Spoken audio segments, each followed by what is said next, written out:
interested in protecting itself. That's the reason why I use the word thought is fascist. In its birth, in its essence, in its content, in its action. It is protecting itself all the time. So we are not ready to accept that thought is our enemy.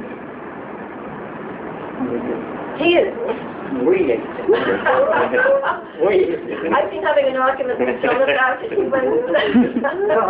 How can anybody accept that it is our enemy? If we are what we are. So it does. Yes, it is. That helped us to be what we are today. So this is the most important question which nobody is interested in asking and getting an answer for that question. It can only create problems. It cannot solve the problem. That is not the instrument. So is there any other instrument? When once it is very clear to us, very clear has no meaning, It can never be clear because every time thought clarifies itself, it strengthens and fortifies the very thing that we are trying to be free from. That is why all insights, however extraordinary they may be, they are strengthening and fortifying the very thing which we are trying to be free from. So all insights are worthless. It is a clarity of thought. The clarity of thought is the one that is preventing the possibility of freeing ourselves from that. So you see, there is no way out. Every time you get a jolt or there is a break, you try to plaster it and make it stronger and stronger. We are not ready. That is what you are. What should we do? I mean, how should we be living? As I said, you see, how implies you want to know. So how do you think that the movement of knowledge? It's not a mysterious knowledge that I'm talking about. The knowledge that is white. That you are a man and not a woman. That's a watch.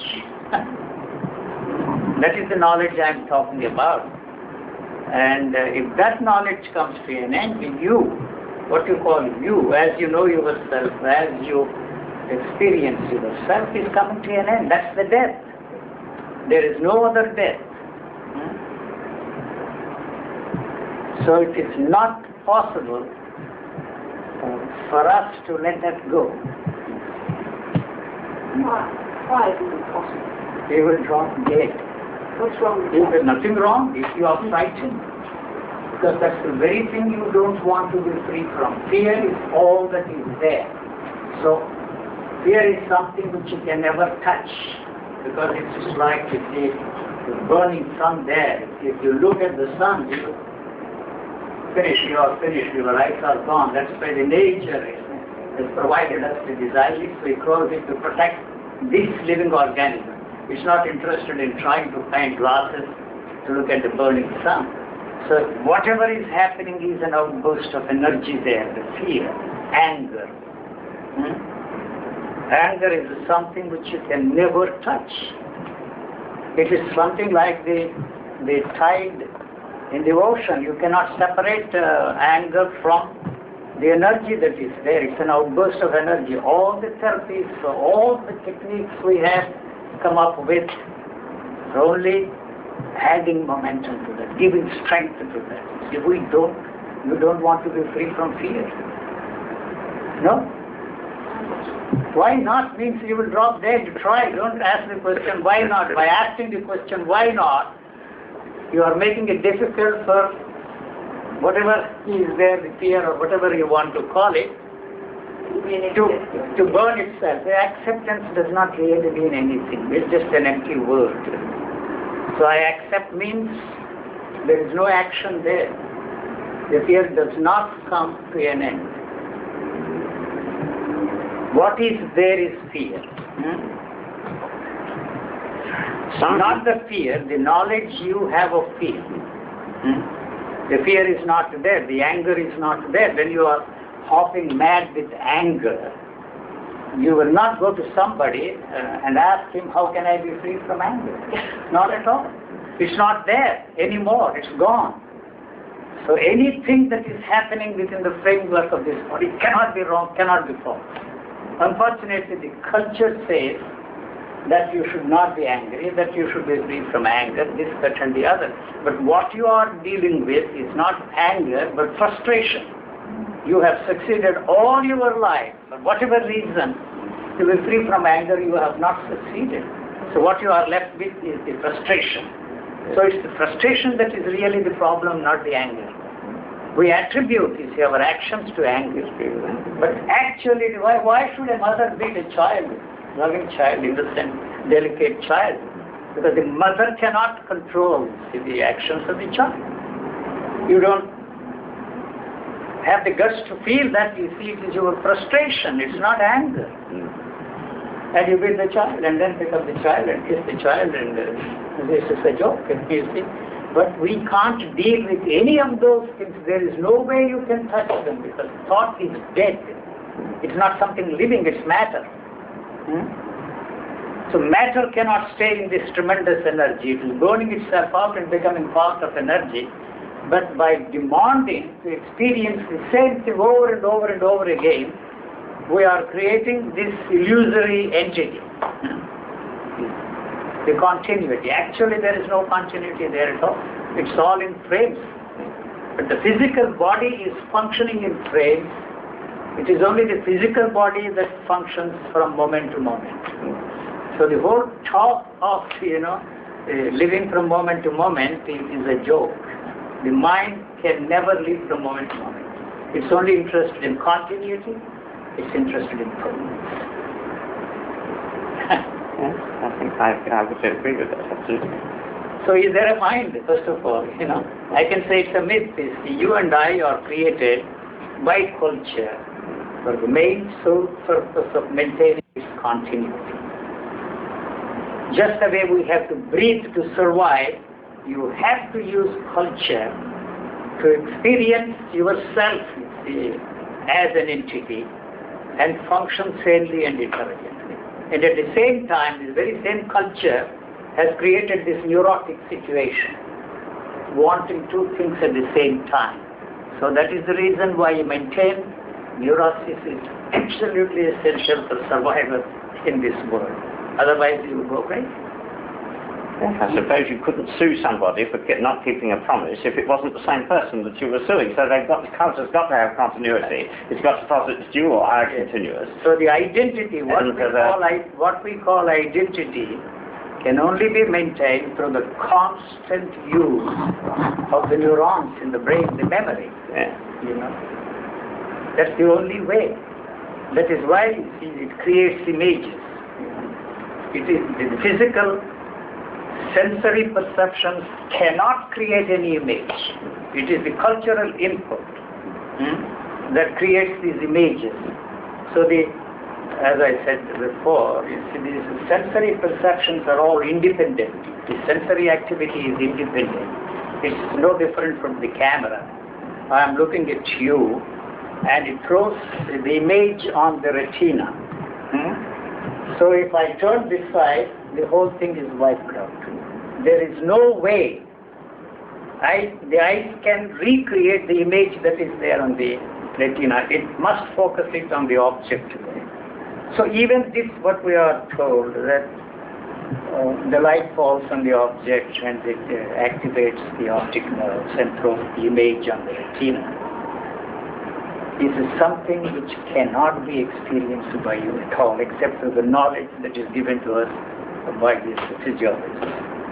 There is no way you can experience it because it is one unitary movement. So sensation and the response to the sensation. I'm talking about the physical response, not reaction. Reaction is cultivated. Reaction is through the help of thought. It cannot be separated. It is one unitary movement. The moment the thought interferes, it creates a space. So in that sense, you can say thought is a space. And the moment the thought creates the space, there is a demand for time. So you can say thought is a space, thought is time. But space is very essential to survive in this world. Otherwise, there is no way you can function in this world. We have to accept the reality of the world as it is imposed on us. The social world, the cultural world. Cultural world, that is absolutely essential. Otherwise, we will end up in the loony bin singing merry melodies and loony tunes. That is very essential to accept, but when we question the reality, we are in trouble. But you have no way of experiencing the reality of anything except through the help of the knowledge. That is the reason why I am explaining everything in physical and physiological terms. When I say mind is matter, it is not a definition. So you see, you touch this. The sense of touch does not say that this is soft. The sense of touch does not say that this is hard. So only when a space is created through the knowledge I have, you experience this as a soft. The sense of touch does not say that it is hard and this is soft. So it is the thought that gives substance and materiality to it, and that is the reason why I say thought is matter. So not only this, you translate every sensation within the framework of the knowledge. What is there is only the knowledge. So that is the reason we constantly throw this question at ourselves and at others. Because through knowing only this acts moment. There is no other way. So when the knowledge comes to an end, that's the end of the story. The party is over. What is left, you will never know. You have no way of experiencing what is there. That is my question. When all these people talk of love, bliss, beatitude, immensity, is nothing but bullshit.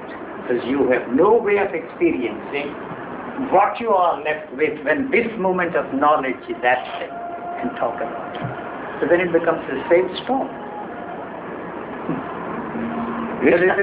You stumbled into something else altogether. I really don't know. This is not in the area of the experiencing structure, how it happened. That's the reason why I give the shaft of a lightning hitting you. Yeah. It's a random thing. It's not because I was specially chosen by that or specially trained myself. You don't train yourself to be hit by a lightning, or you don't step on a live wire. No, by accident. So it is an accident. That is the reason why I say it is a causal. The movement of thought is only interested in one thing, establishing the relationship between cause and effect. You have to find out the cause of everything. Otherwise, this has no way of continuing there. So, the statement is made by me that it is a causal. How can it be a causal? They are only interested in finding out a cause, how it happened to a particular individual and make it happen to everybody. This is something which cannot be produced, you see, on an assembly line. The nature is not interested in using any model. That's what I am emphasizing. Unfortunately, the culture has placed before us the model of a perfect being. That perfect being is the spiritual teacher and his actions, his behavior pattern. That is where we went wrong. It is just not possible. You are not going to succeed to fit every human being. Who is unique? This is unique. There is nobody like that anywhere in the world. So we want to fit every human being into a common mold and produce this kind of a mankind, humanity. We are not going to succeed. That's the battle that is there. So the value system that culture has placed before us is created because of that model we have before us. That's the reason why I say they are all con. They were mad, manic depressive individuals. All the spiritual teachers, not one single exception. So otherwise there is no need for them to share their petty little experience. You see? And they pass it on from generation to generation, and we experience the same nonsense and believe that we are also the enlightened people, spiritual people, set up business and make business of it. So this is not an experience.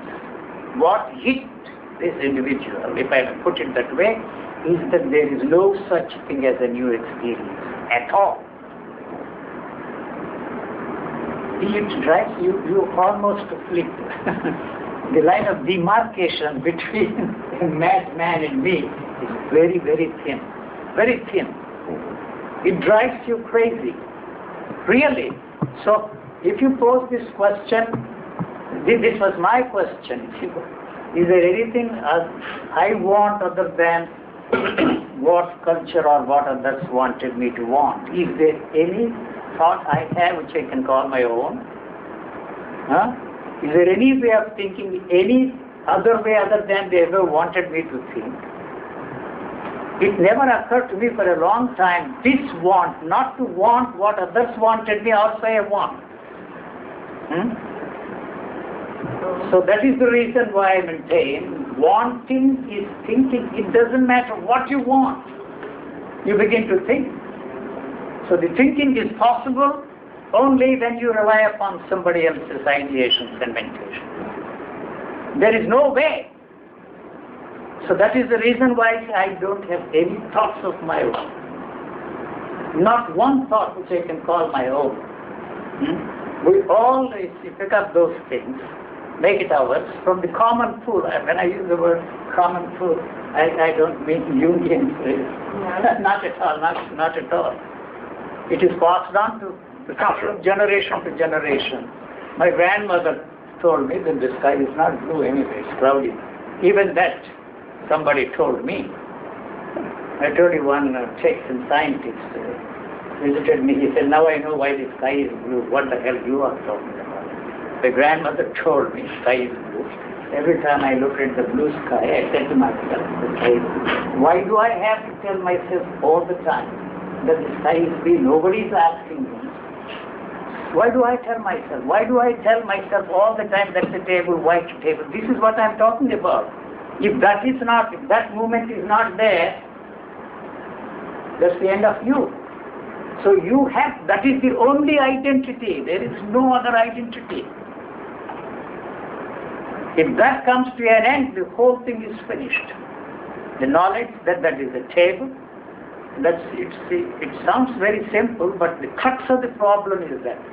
So you always tell yourself, if you are not telling anything about the world around you, I am not happy, I am bored, I am not enlightened, I am alive, I am not dead. Why do we have to tell ourselves constantly that I am this, I am not that I am bored, that I am angry, that I am happy, that I am not happy? People ask me, are you not bored? How can I be bored? I don't find anything more interesting, more meaningful, more purposeful to do than what I am doing in that given situation, that's all. So I can't be bored. And that can be anything at all? From frame to frame, just the way this is functioning the body. Say when you eat breakfast, how do you eat breakfast differently from me? No, same thing I eat. I don't tell myself that I'm eating breakfast. I'm eating porridge. Well, these cornflakes aren't very good. The more preservatives they have in the food, the greater is the chance of preserving this body. Tell that to stay. I don't think we'll be able to use all the cream you brought. That's a battalion we have there. Too much for me. Well, you see, we can't eat the cream because we don't think it's healthy. You are told by the nutritionists. They are gone. A bunch of casserole. We'll get cholesterol and... No, the fat is fat. You try it. So the full cream will have to be thrown away. Will it? I'm looking for 80%, 90% of the cheese that comes from Tasmania. It has 90%, 80%. Oh, yes. The brie made in Tasmania has a lot of fat. That's the reason why I come to Australia. You don't get that kind of stuff in France. Camembert and brie with high content of fat, you don't get it there. How does your body exist on the very small amount that you eat, and very bad for you cream sandwiches and things like that?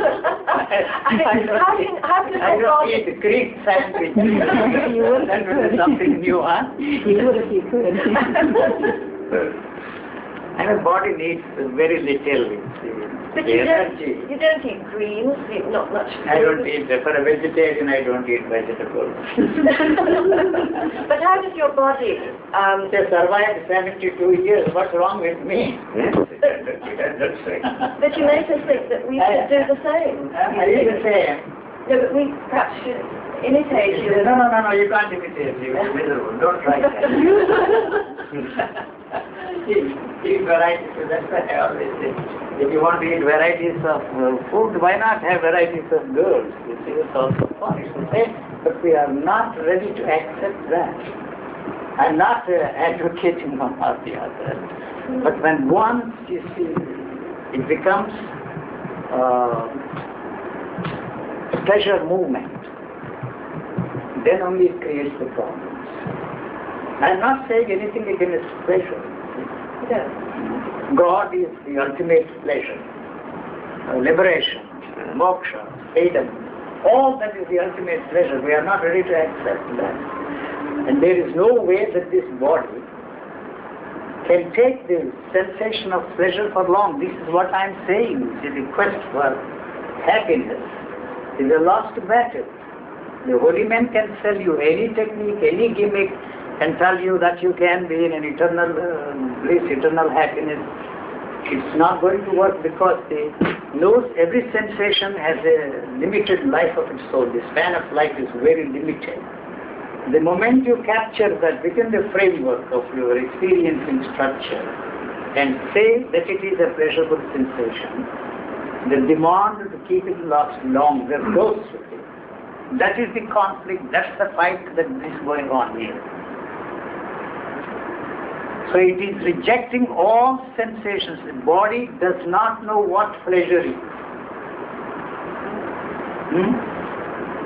Pain? Pain also, if you don't translate, it is a series of sensations of pain. By linking them all together and create a continuity, the so-called physical pain becomes more acute than what actually it is. That's all that is there. The psychological pain does not exist. The psychological pain is created by our thinking, achieving certain goals. Is there a pleasure apart from psychological pleasure? Cultural input. Right, you just said there's a pain apart from psychological pain. The physical pain you call it. Yeah. But I am not for a moment suggesting that you should endure pain. Prove to yourself that you can endure pain either for spiritual reasons or any other reason. There is no point. If there is some way you can be rid of the pain, by all means try it. If it works, it works. If it doesn't, what do we do? I am not for a moment suggesting that you should bear the physical pain or live with pain. It's very easy to say live with cancer, but it is, oh boy, you should see people suffering from cancer. Groaning with pain, even saints, I tell you. All of them, saints and sinners, go exactly the same way. Yes, there's a sort of myth that body. they don't, isn't there? Huh? There's a myth that they don't feel That the they pain. don't, yes. Now it has become fashionable. The cancer is a fashionable disease for all the saints in our midst. Huh? I haven't heard of that one.